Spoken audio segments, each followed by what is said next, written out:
Hola, hola, ¿cómo están? Espero que bien. Oigan, paso por aquí porque quería comentarles algo, porque tengo un par de mamás que están interesadas en saber cómo nosotros llevamos la literatura con el currículum de Memoria Press, cómo hacemos las guías de trabajo, cómo estudiamos de los libros, cuáles son las actividades que hacemos, porque bueno, una de ellas, con la que he estado hablando, hace el método de Charlotte Mason, sigue Charlotte Mason, pero ella me decía que, bueno, Charlotte Mason, como estudia la literatura, es a través de la narración. Entonces ella decía que le parecía que Memoria Press podía ser más completo en esa área, entonces me ha pedido que si puedo mostrar cómo hacemos una lección de literatura. Y justo ayer estaba viendo, hoy día, bueno, no recuerdo, estaba viendo un video de una mamá en YouTube que sigue el método de Charlotte Mason también y había tomado esta parte de la literatura para trabajar, pero con Memoria Press. Entonces ella decía que al final se terminó como cansando de hacer las guías de trabajo de Memoria Press y siguió mejor solo con Charlotte Mason, que es a través de solo la narración, de que el niño lea la historia y la narre con sus propias palabras.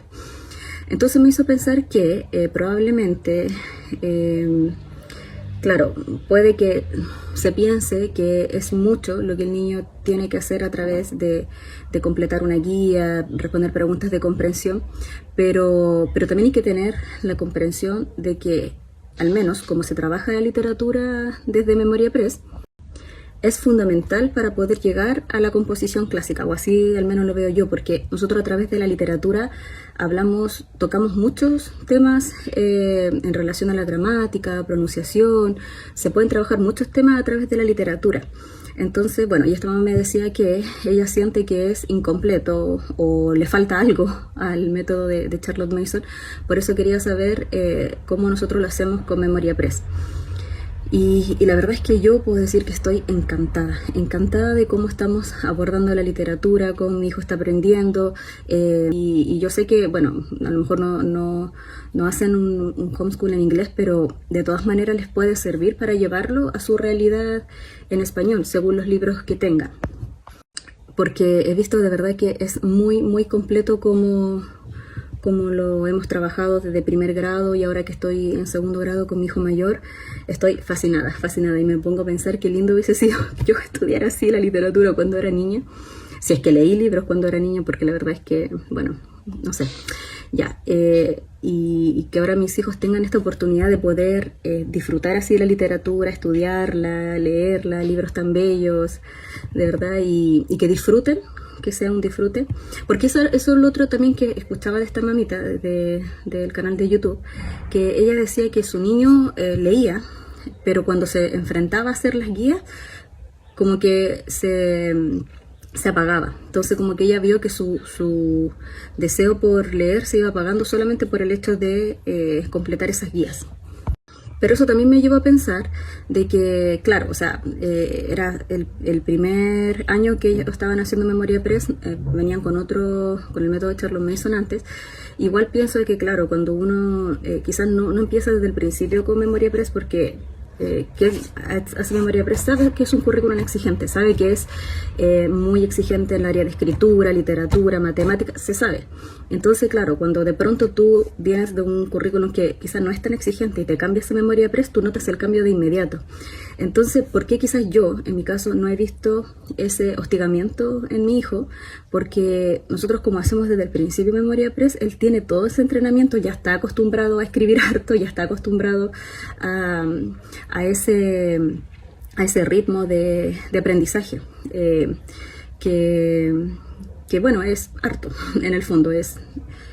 Entonces yo puedo ver que quizás sí, hay una familia que es nueva en Memoria Press, y especialmente con niños más grandes, quizás, claro, darse un tiempo en el sentido de que no deban como desechar tan pronto el material de aprendizaje, sino que entender que es un cambio en el que van a tener que, claro, exigirle al niño, pero entendiendo de que va a lograr en algún momento poder llegar a ese nivel de trabajo, porque Obviamente si tú usas un método donde solamente es narración, no hay nada de escritura, no hay nada que responder, no hay nada que aprender. Por ejemplo, nosotros a través de la literatura aprendemos verbos, aprendemos, la semana pasada estuvimos aprendiendo un concepto que se llama homónimos.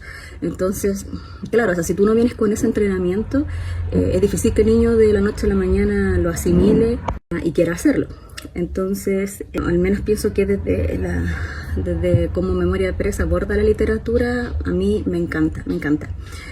Sí, es harto, pero como digo, nosotros estamos bien entrenados en eso, gracias a Dios. Siempre lo converso con mi esposo, haber empezado desde el principio con un currículum así exigente, nos ha dado el entrenamiento necesario para seguir. Ahora estamos en nuestra semana 2 con mi hijo mayor en segundo grado y todavía estamos con un libro. O sea, estamos 2 semanas en un solo libro. Así que esa lección también se las quiero mostrar para que ustedes vean cómo lo hicimos. Hola, hola. Miren, aquí les quiero mostrar rápidamente cómo fue que abordamos la lección de literatura el día de hoy para este libro, que ya lo terminamos. Pasamos 2 semanas solo en este libro, estudiándolo en profundidad, vocabulario, contexto, pronunciación, nuevas palabras, todo. Entonces les voy a mostrar cómo fue la lección de hoy, que fue la lección 4, que ya la terminamos, para que ustedes vayan tomando ideas de cómo se trabaja la literatura con Memoria Press. Hoy trabajamos en la lección 4, esta es la guía del maestro. Lo primero que hacemos es presentar nuevas palabras. Aquí esta es la prelectura. Al final es la lectura del libro. ¿Por qué? Esto tiene un propósito.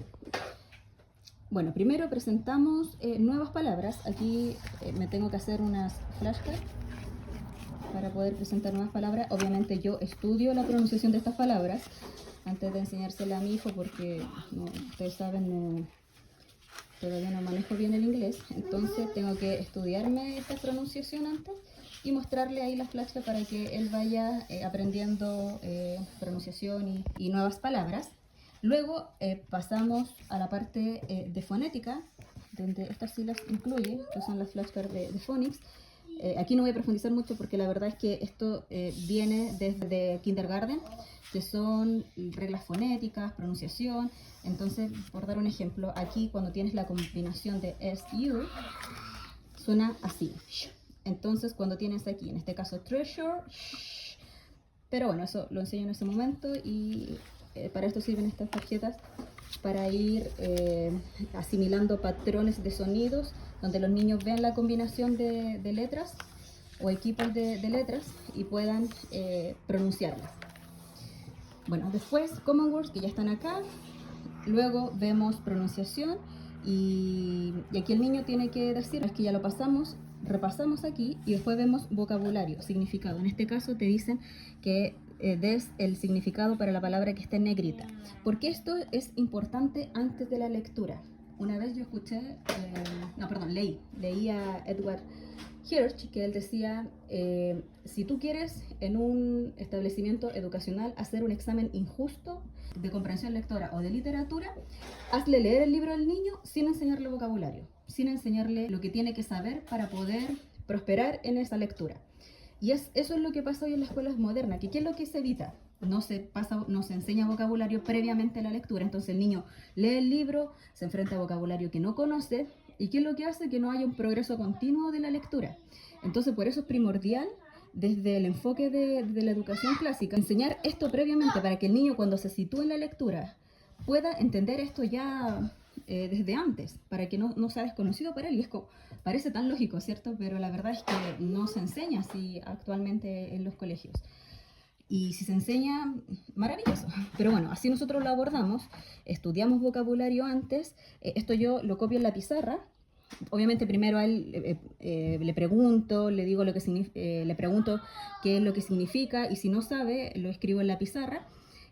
Pero lo normal es que no lo sepa. Por ejemplo, de acá, de lo que yo le pregunté, como él ya había visto estas palabras en otros contextos, en otras lecturas, supo algunas, pero las que no sabe, no importa, se le explica y se le enseña en la pizarra, porque para esto es esta lección, para no suponer que el niño sabe, sino para enseñarle. Entonces, en este caso, estudiamos este vocabulario y después que estudiamos toda esta parte previa a la lectura, recién es la exposición a la lectura. Y bueno, ahí lo que yo hago, imprimo el libro antes y estudio también el vocabulario, la pronunciación, porque este libro lo lee él ahí y yo voy siguiendo su lectura acá para asegurarme de que va pronunciando bien las palabras. Y no se lee todo el libro de manera continua, sino que se va separando. Por ejemplo, acá en esta lección, la lección 4, leímos de la 52 a la 64, que es el final del libro. O sea, ya lo terminamos. Hoy ya lo terminamos. Pero las lecciones anteriores fue otra parte, la parte anterior a esta que leímos hoy. Entonces, no es que el libro se lea de corrido, sino que se va trabajando por parte. Y al final, aquí, ya tú lo lees de manera completa. En este caso, desde la 34 a la 64, que es del día 1, de la lección 3, hasta el final. Entonces, así vamos trabajando, que corresponde a la mitad del libro, porque la semana 1 trabajamos la mitad y ahora en esta semana 2 estamos con la parte 2 y final. Y así, esto es una lección de cómo se aborda. Ya mañana, en la lección, seguimos con la lección 4, ahora abordamos esta parte de aquí, abordamos preguntas de comprensión, discusión, esta parte aquí, como es el manual del maestro, yo tengo la respuesta acá, pero él no. Este es el manual del estudiante. Bueno, aquí mi hijo ya lo escribió. Y después mañana vamos a hacer las preguntas de comprensión y la discusión. Y recién, el día 5, hacemos la lección de lenguaje, que incluye la lección de la semana, que son estas de aquí. Bueno, son 2 por semana, esta y esta de acá. Entonces, así vamos abordando la literatura. Como ya mencioné, tenemos un momento de discusión donde yo le hago preguntas, él me responde, bueno, la pregunta de comprensión obviamente, y el momento de discusión donde pueden existir respuestas variadas del niño, obviamente siempre atendiendo a que está comprendiendo lo que lee. Ahora, ¿qué es lo que pasa? Que yo acá tengo las respuestas de cada pregunta, pero la misma guía del maestro dice que estas respuestas son exhaustivas. Si el niño te responde la mitad de lo que aquí está escrito, pero en el fondo tiene relación, o sea, es la respuesta correcta, no importa, igual vale, igual podemos hacer que él escriba esa respuesta. ¿Me entienden? Esto es solamente una respuesta completa de cómo lo presenta el manual del maestro, pero la misma guía deja claro de que el niño, mientras responda lo que se le está preguntando y no de manera exhaustiva, porque comprendamos que tiene 7 años, de todas maneras vale. No es que el niño deba responder como está escrito aquí totalmente, o sea, si lo responde sí, precioso, genial, pero si no, bien también, porque es una manera de ir entrenándolo en las respuestas completas, en la narración, si también se quiere, de poder responder una oración de manera completa. Así que bueno, eso les quería mostrar, darles un ejemplo. Bueno, ahí tengo los libros estos son los de segundo grado y estos son los de primer grado, los que le toca leer ahora a mi hijo que está en primer grado. Y acá, bueno, están todos los que son de lectura en voz alta, porque hay una diferencia. Los libros de lectura en voz alta, que también son de literatura, que son los que yo les leo a ellos, nuestro momento de sentarnos en el sofá, de poder disfrutar el libro, esos libros yo los puedo usar quizás, claro, para hacer la narración, que me cuenten un poco lo que el niño entendió, qué es lo que le gustó, y lo comentamos, lo disfrutamos, etc. Pero estos de acá, que también se pueden usar obviamente como libros de lectura en voz alta, pero que en el currículum de Memoria Press están destinados para el área de literatura, están hechos vienen con guías del maestro y con guías para que el niño resuelva, porque están hechos para que el niño los estudie en profundidad, para que aprenda vocabulario, para que aprenda gramática, para que aprenda pronunciación, para que aprenda muchas cosas a través de la literatura, ¿me entienden? Entonces yo creo que al menos encuentro muy sabio hacer esa separación de tener unos libros destinados para el estudio de la literatura, y otros que simplemente podamos usar para disfrutar en familia, para también la narración, qué entendiste del libro, cuéntame, ¿te gustó? ¿Qué te pareció esta parte? Obviamente, como dije, eso también se pueden ocupar para eso, pero digamos que si en el caso de nosotros que hacemos Memoria Press los usa para exclusivamente el área de literatura, es porque se sabe que se puede extraer de esos libros mucho aprendizaje, estudiarlos, ¿me entienden? Lo que ya acabo de decir, vocabulario, conceptos, etc. Mientras que los de acá, para el solo disfrute y goce de ese tiempo rico de lectura en voz alta. Bueno, eso les quería comentar y espero que les haya servido.